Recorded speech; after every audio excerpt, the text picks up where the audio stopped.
Tonight, FBI Director James Comey for the first time publicly confirming that the FBI is investigating alleged links between Russia and associates of the Trump campaign, an investigation that began last July. The FBI, as part of our counterintelligence mission, is investigating the Russian government's efforts to interfere in the 2016 presidential election. And that includes investigating the nature of any links between individuals associated with the Trump campaign and the Russian government, and whether there was any coordination between the campaign and Russia's efforts.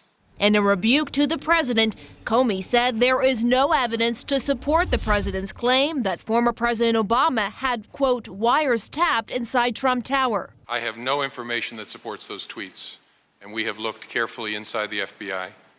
The Department of Justice has asked me to share with you that the answer is the same for the Department of Justice and all its components. The head of the NSA, Admiral Mike Rogers, also denying a report repeated by the White House that the Obama administration asked British intelligence to spy on the Trump campaign. Did you ever request that your counterparts in GCHQ should wiretap Mr. Trump on behalf of President Obama? No, sir, nor would I. That would be expressly against the construct of the Five Eyes Agreement that's been in place for decades. Republicans avoided asking about Trump's wiretapping claims, instead focusing on whether laws were broken and reporting about ousted National Security Advisor Michael Flynn's conversations with the Russian ambassador that were caught on surveillance. Do you know whether Director Clapper knew the name of the U.S. citizen that appeared in the New York Times and Washington Post?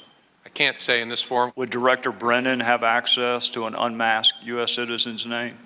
In some circumstances, yes. Congressman Trey Gowdy providing no evidence to back up his claims. Republicans wanting to deflect details regarding the investigation into potential collusion between Trump associates and Russia, insisting there was a real crime in the leaks to the press. Some of that may rise to the level of a crime. Some of it does not rise to the level of a crime. One thing you and I agree on is the felonious dissemination of classified material most definitely is a crime.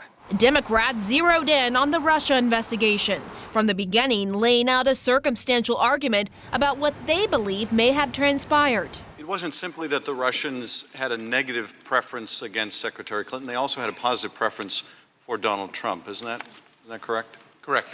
Would they have a preference for a candidate who expressed open admiration for Putin? Mr. Putin would like people who like him. Comey repeatedly tried to avoid going any further on what the investigation has uncovered. I'm not going to talk about any particular person here today, so I can't answer that.